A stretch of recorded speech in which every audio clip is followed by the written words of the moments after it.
This is part two to the first question, why I once promoted Vaxxed and what I learned. Just wanted to give you a little backstory on how I started out in this. But the most important question is, what did I learn? What did I learn by following these people and giving up my grassroots, or at least trying to merge it into their venue? The first thing I learned was they cannot be trusted. 100%. 100%. But I didn't find that out until about a year later.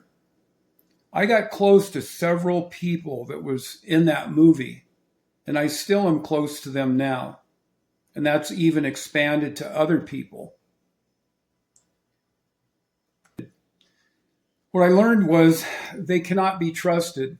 The movie came out, and one of their key goals was to overturn the 1986 Vaccine Injury Protection Act.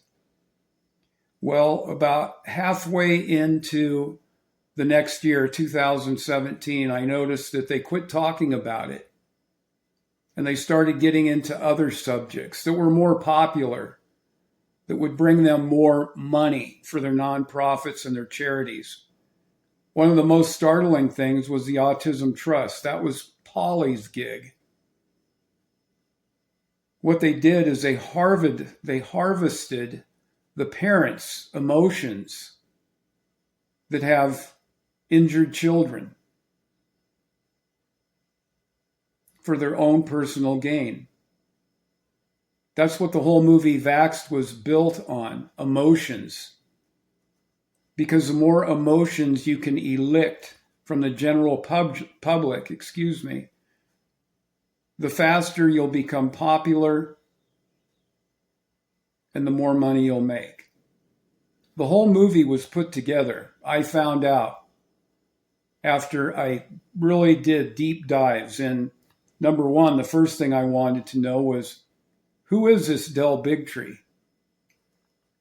I wanted to know where he came from, what his previous jobs were, who he was married to, what kind of a track record did he have, and more importantly, where did he get all of this money? Where did the money for the movie come from? And when I found that question was answered by somebody actually that was part of the Vaxxed team. Of course, I couldn't say anything because I would be castigated, maligned, and gaslit to a point where it was just utterly horrible.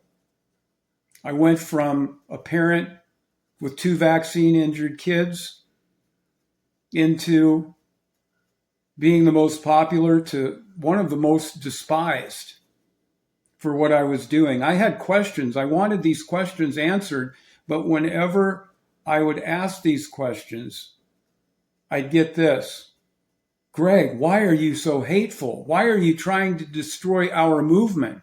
Don't you realize what you're doing? Oh, poor Joyce. How can she put up with you? And for a moment, I started questioning myself.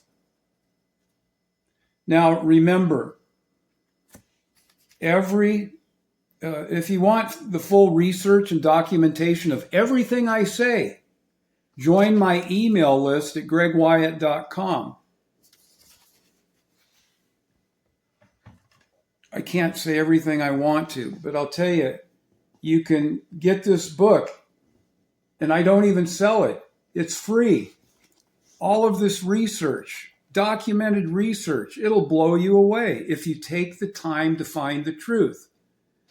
But so many people they want to know the half-truths, the truths that fit their narrative, and ignore the most important information.